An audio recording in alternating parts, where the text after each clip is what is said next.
Hola amigos, ¿qué tal? Sean ustedes bienvenidos a la entrevista. Hoy está con nosotros Ricardo Bon. Él es empresario, pero no es esa la razón por la que se encuentra con nosotros. Se trata de un hombre que ha sabido hacer que las cosas que no usamos se utilicen para mejorar la vida de quienes menos tienen. Ricardo Bon fue fundador de la Asociación Mexicana de Bancos de Alimentos, es vicepresidente de la Red Mundial de Bancos de Alimentos y ha estado activo durante ya muchos años en este esfuerzo por tratar de generar un mejor nivel de vida para los que menos tienen, pero sobre todo encontró una forma de hacerlo que parecería inusitada. Y esto es usar aquello que de todas formas tendríamos que tirar y usarlo para ayudar a quienes menos tienen. Ricardo Bon, fundador de los bancos de alimentos, gracias por estar con nosotros en la entrevista. Muchas gracias, Sergio, es un honor. O sea, alguna vez hace algunos años hablamos sobre estos bancos de alimentos y hablamos sobre que había una filosofía muy especial en estos bancos. No sé si nos puedas explicar cómo funcionan los bancos de alimentos que tú fundaste, que ayudaste a fundar hace ya muchos años. Pues fíjate que de acuerdo, o sea, de la actividad de empresario que yo tenía. Y que sigues teniendo, ¿no? Sí, que seguimos teniendo en la importación, exportación y producción de fruta y verdura. Como parte de la naturaleza de ese negocio se tira mucha fruta y verdura que es comestible, pero que no es vendible. Que tiene un golpecito, que sí, está medio apachurradita por aquí o que no es del tamaño que tenga que tener. Sí, con cualquier cosa de esas ya no se empaca y se tira. Y bueno, yo crecí viendo eso y lo consideraba totalmente normal. Pero en el momento que me empiezo a involucrar en actividades de asistencia social, me doy cuenta que estoy rodeado de un país con 40 millones de pobres, ¿no? Los cuales muchas veces ignoramos porque están relativamente cerca físicamente, pero lejos en la conciencia de nuestro. Entonces se nos ocurrió crear ese mecanismo de utilizar los excedentes, canalizarlos hacia instituciones como asilos, orfanatorios, albergues para niños. ¿Tú empezaste por ti mismo, solo, sin ninguna institución? ¿Tú mismo empezaste, bueno, pues le voy a ayudar a tal institución o a tal otro asilo? No, yo sí me considero una persona así enamorado de las instituciones. En el primer banco me acerqué a Cáritas de Guadalajara, a la Unión de Comerciantes del Mercado de Abastos, a los industriales, y juntos hicimos este mecanismo que trabaja como empresa. Y te digo que trabaja como empresa porque si tú la ves todo parece menos una institución de beneficencia, porque se utiliza la maquinaria más moderna y se tiene empleados bien pagados y todo eso se paga de las pequeñas cuotas de recuperación que se le pide a la gente. El que no puede pagar... El alimento no se regala a todos. No se regala a todos. ¿Se paga una cuota pequeña, dices tú? De alrededor del 7% a los que pueden pagar. Los que no pueden, obviamente no se les va a cobrar, son los que más necesitan. Pero es increíble. Hoy por hoy, mantener la red de los casi 60 bancos de alimentos, o sea, pagar la operación de esos bancos nos cuesta alrededor de 25 millones de pesos mensuales. ¿De dónde proviene ese dinero? Platícanos. De esas pequeñas cuotas. ¿Y si te da los 25 millones de pesos mensuales o viene además de aportaciones? Incluso más muchas veces. Con esa pequeña cuota voluntaria es tanto el alimento que se rescata que con esa pequeña cuota la operación se mantiene y trabaja como una empresa hecha y derecha. Ricardo, ¿cuánta gente es beneficiaria actualmente de los bancos de alimentos? Mira, el padrón oficial, en México, sí. El padrón oficial anda en 1 millón de personas. Y son otro medio millón los que asistimos en casos especiales de desastre, o sea, ayudas esporádicas que también deben de tomar en cuenta, pero 1 millón son los que están permanentemente, ¿no? Rescatamos el año pasado más de 110 millones de kilos que antes se tiraban y que ahora alimentaron a mucha gente que no tenía con qué comprarlos. Ahora, tengo entendido que has convencido a mucha gente, has molestado a muchos altos ejecutivos de muchas empresas muy importantes, te has metido hasta en la legislación, ¿no es así? Platícanos. Sí, mira, yo un día, pues, tenemos ahorita una de las legislaciones más avanzadas en el mundo en ese sentido. Se le planteó al gobierno lo siguiente, ¿no? A través del tiempo. ¿Cómo se puede tratar igual al empresario que tira, habiendo tanta pobreza, que al que dona lo que no pudo vender? El que tira lo deduce de impuestos, ¿no es así? Así es. Entonces logramos de entrada en la administración de Fox que para poder seguir deduciendo lo que antes, por no poder vender, tirabas, ahora para que sea deducible, lo tienes que ofrecer en donación en tiempo y forma. Incluso, y si no lo haces, entonces no lo puedes deducir. Y si lo deduces y no lo ofreciste en donación, pues te fincan una presuntiva de ingresos. Pero no solo se creó la ley, sino el mecanismo. En el mismo sitio SAT, a donde ya mucha gente ahora interactúa para pagar sus impuestos. Exacto, el sistema de administración tributaria. Hacienda. Hacienda, en pocas palabras. Ahora hay una bodega virtual donde las empresas que quieren cumplir con la ley ofrecen lo que no pudieron vender. En el caso de alimentos tiene que ser por lo menos 5 días antes de que caduque. En el caso de medicamento tiene que ser 6 meses antes de que caduque. Y en el caso de ropa y enseres domésticos, pues que esté en buen estado. Eso se ofrece en donación. Entonces, están los oferentes, que son los contribuyentes. Y todas las instituciones de México que están autorizadas por Hacienda, que tienen permiso, pueden decir, yo lo quiero. Yo quiero estos zapatos, yo quiero este alimento, yo quiero este medicamento. Y a través del mismo SAT hacen su solicitud y el SAT vigila tanto el que ofrece como al quien se le da para hacer los amarres y no pase como que a Chuchita la bolsearon, sino que realmente se cumpla con este requisito. Me sorprende porque en noviembre del año pasado, Sergio, me tocó dar una conferencia ya como vicepresidente de la Red Mundial de Bancos de Alimentos en Roma, en la FAO, de los embajadores. Cuando presenté esta bodega virtual... Es la Asociación de Alimentación, la Organización de Alimentación de la ONU, precisamente. Sí, exactamente, cuya sede está en Roma. Y cuando hice la presentación, tuve una respuesta que jamás me imaginé, tanto así que me pidieron que diera 2 veces más la conferencia. Hoy varios países están copiando este modelo de México. Yo los invito a los que me están viendo, que es un público muy selecto, por cierto, que visiten el sitio SAT y que a un lado vean donatarias y donadores, le hagan clic ahí, hasta que lleguen a la bodega virtual, así le llamamos, donde hay literalmente miles de millones de pesos de mercancías que ahora se ofrecen de donación porque el contribuyente no lo pudo vender y las instituciones pueden reclamarlo. Tú fuiste presidente de la Asociación Mexicana de Bancos de Alimentos, ya no lo eres, sigues apareciendo como consejero. ¿Qué pasó? ¿Decidiste que ya no te interesaba, que había otras cosas que hacer? ¿Por qué dejaste la presidencia o la dirección de esta institución? Yo creo que yo ambas lo considero parecido a como si fuera un hijo, ¿no? Que lo concebí en la mente, Por eso lo pregunto, porque tú lo creaste, tú creaste la Asociación Mexicana de Bancos de Alimentos, y por eso me parece extraño ver que ahora eres un simple consejero. Sí, yo creo que, yo pienso que, yo creo mucho en las instituciones y yo creo que hay que dar oportunidad a sangre nueva. El nuevo, yo mismo insistí que yo no soy de las personas que creen en los caudillos, ¿no? En las personas que se eternizan en los puestos. Hay mucha gente competente y hay que dar oportunidad y yo con mucho gusto solté, incluso la persona que ahora es presidente de la Red Nacional de Bancos de Alimentos, supo de los bancos de alimentos en una entrevista que me hiciste hace años. Y ahora es presidente de AMBA. ¿Y qué es esta Red Mundial de Bancos de Alimentos? ¿Esto de dónde surge? ¿Qué alcances tiene? ¿Y qué tan difundida está esta idea de utilizar aquellas cosas que no se pueden utilizar para apoyar a los más pobres? Mira, en una reunión que tuvimos, el presidente de los bancos de alimentos de Estados Unidos, que antes de eso fue presidente del Chicago Mercantile Exchange, de la Bolsa de Valores de Chicago, y decidió dedicar de sus 65 años para adelante en algo que trascendiera en su vida, ¿no? Y entonces, reunidos en mi casa en Guadalajara, se nos ocurrió así con unos vinitos decir, bueno, ¿por qué no replicamos este modelo a nivel mundial? Porque finalmente antes de mexicanos o antes de ser sinaloense, soy ser humano, ¿no? ¿Eres sinaloense? Yo pensé que eras tapatío. Culichi. Eres culiche, no sabía yo eso. Sí, de Sinaloa, vivo en Guadalajara.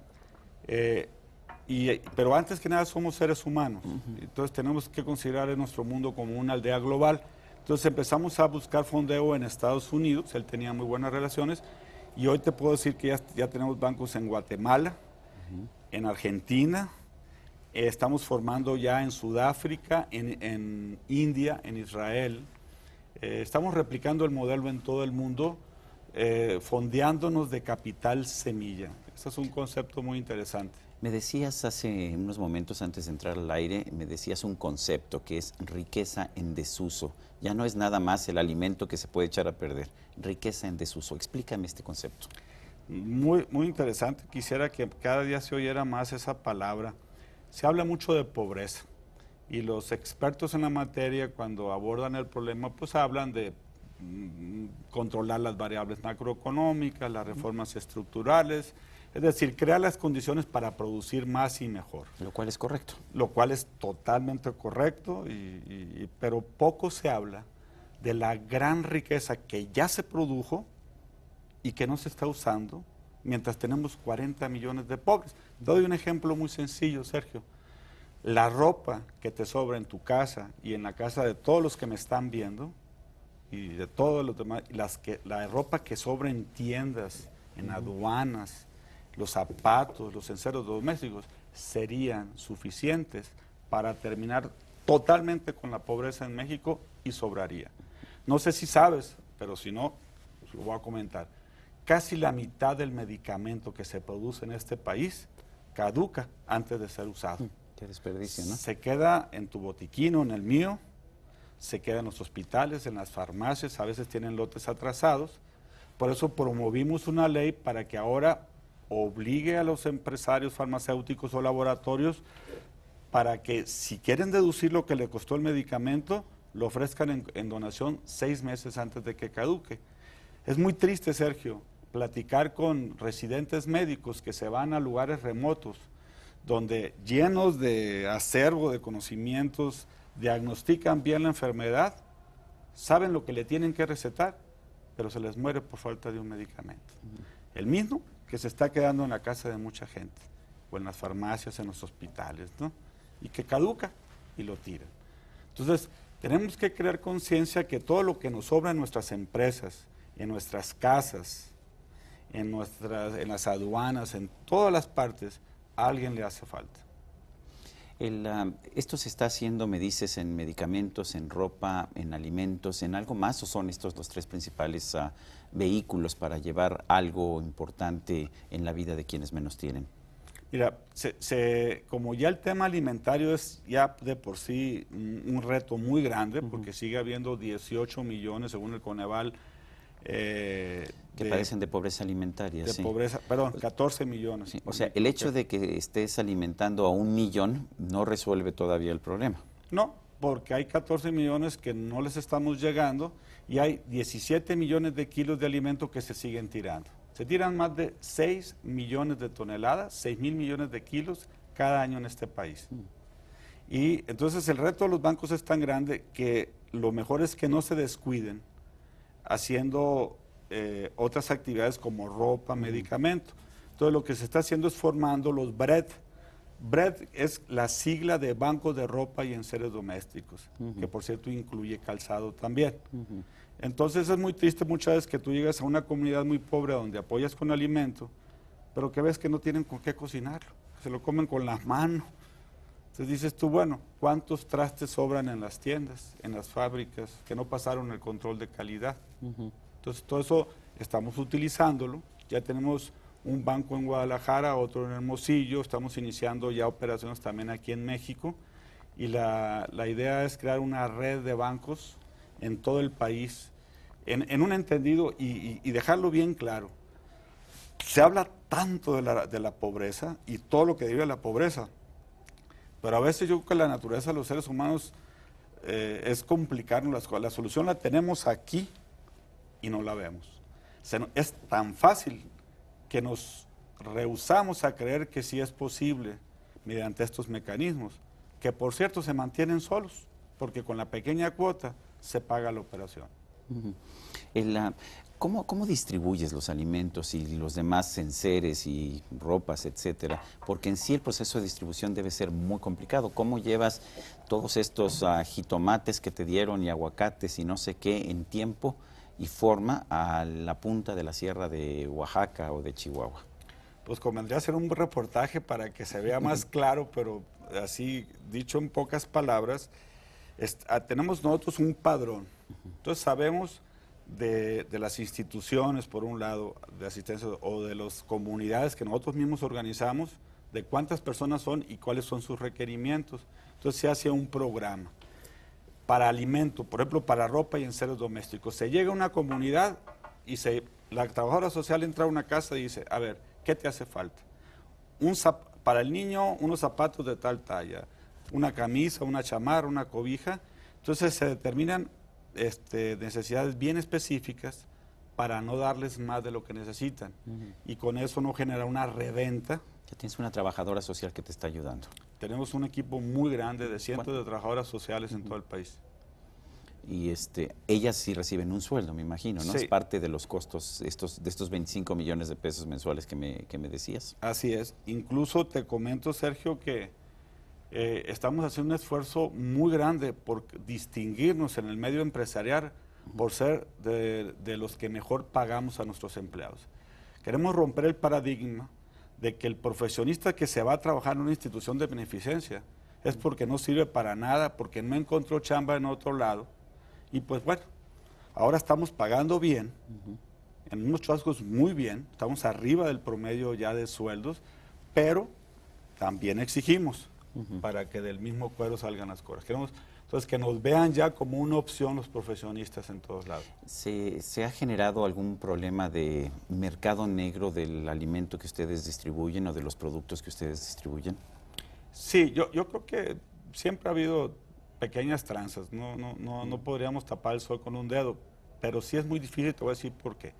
Porque si yo sé que en una comunidad hay tantas familias y esas familias necesitan tanto para comer, si en este orfanatorio hay tantos niños y necesitan tanto para comer, es difícil que de lo que les sobra lo puedan vender. ¿Qué tanto les puede sobrar? Hay pocas desviaciones, pero sí las hay. Sí las hay. Ahora, si lo vende esta misma familia que no tiene casi nada, pues también es un beneficio para ella. Finalmente no se está desperdiciando, ¿no? Sí. Aunque no es el propósito. Sí, no queremos que se dé, Sergio, la reventa. Hay muchas instituciones que de buena fe reciben grandes cantidades y luego la revenden. Para sacar fondos. Nosotros nomás damos lo que ellos necesitan.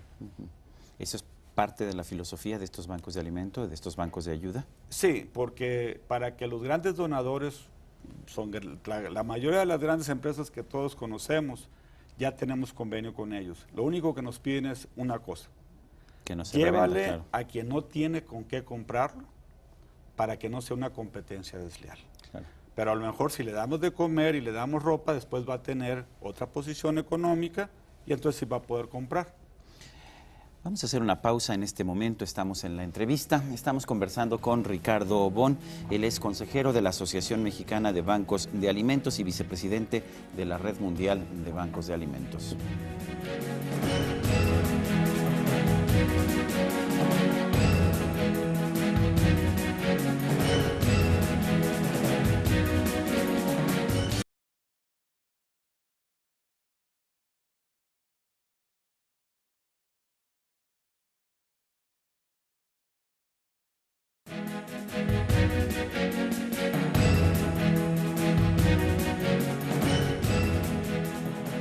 Continuamos en la entrevista, estamos conversando con Ricardo Bon, fundador de la Asociación Mexicana de Bancos de Alimentos. Me mencionaba, Ricardo, en la pausa acerca de un fondo social de rescate alimentario.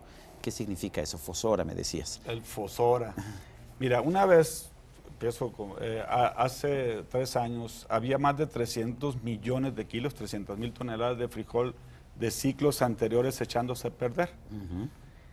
Y tuve la fortuna de llegar con el presidente Fox y le dije, qué tristeza que haya 300,000 toneladas echándose a perder porque no hay demanda para ellos.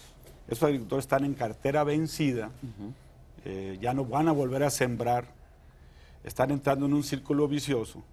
Pero por otro lado, hay millones de personas que quisieran comerse ese frijol, pero no tienen con qué comprarlo. Entonces, ¿qué está haciendo el gobierno ante ese contraste? Mucho frijol, pero no tiene demanda, pero sí demandantes, ¿no?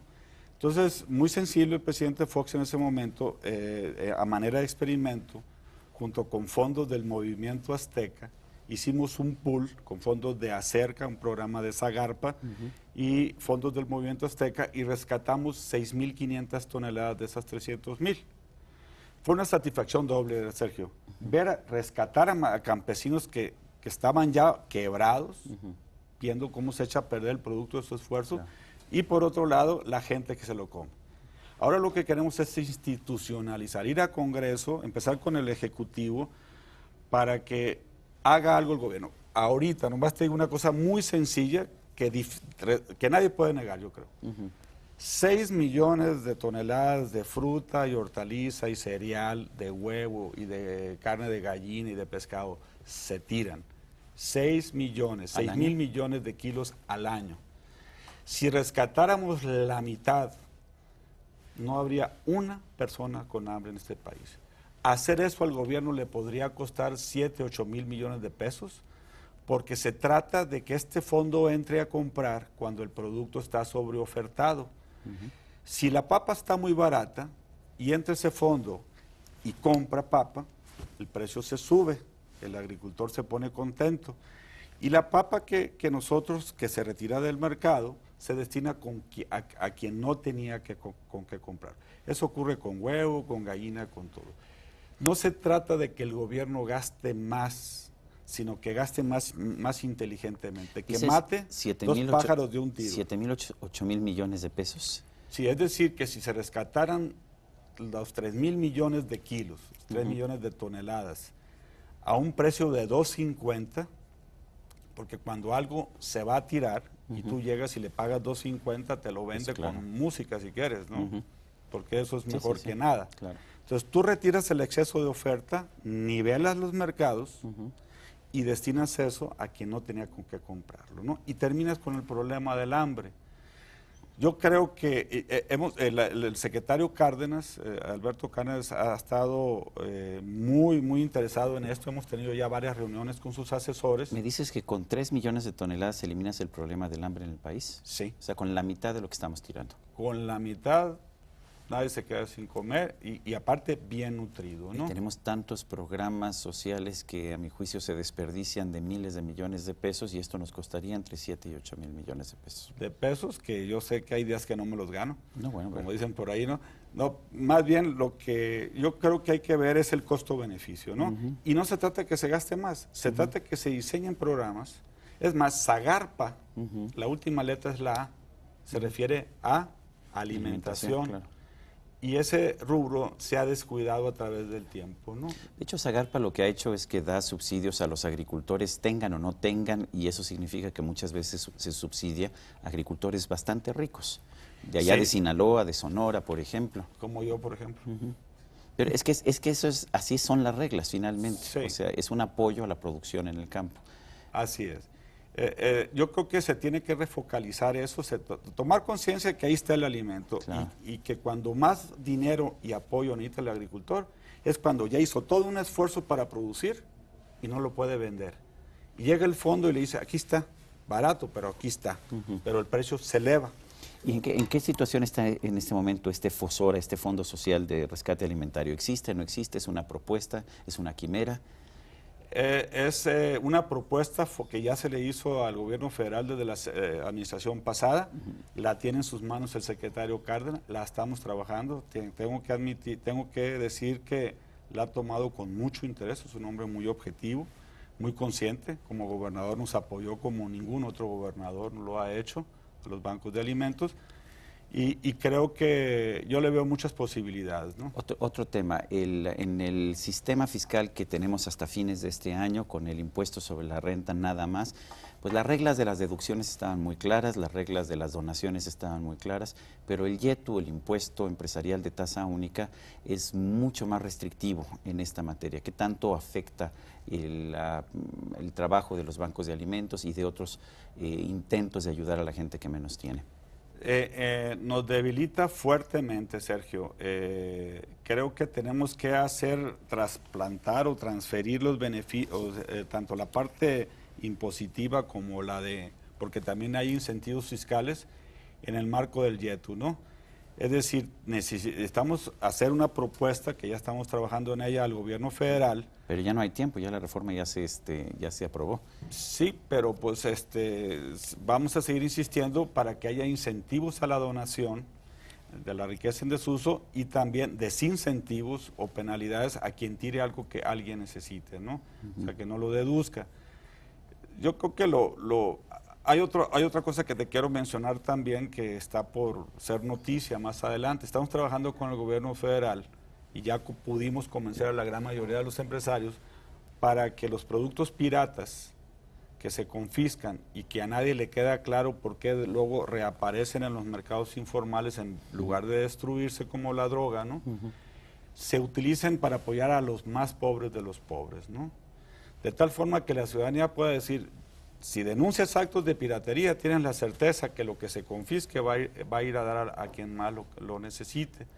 Y a la larga vas a tener tantos inspectores vigilando actos de piratería que seguramente se va a reducir mucho el mercado de la piratería y vamos a beneficiar a mucha gente.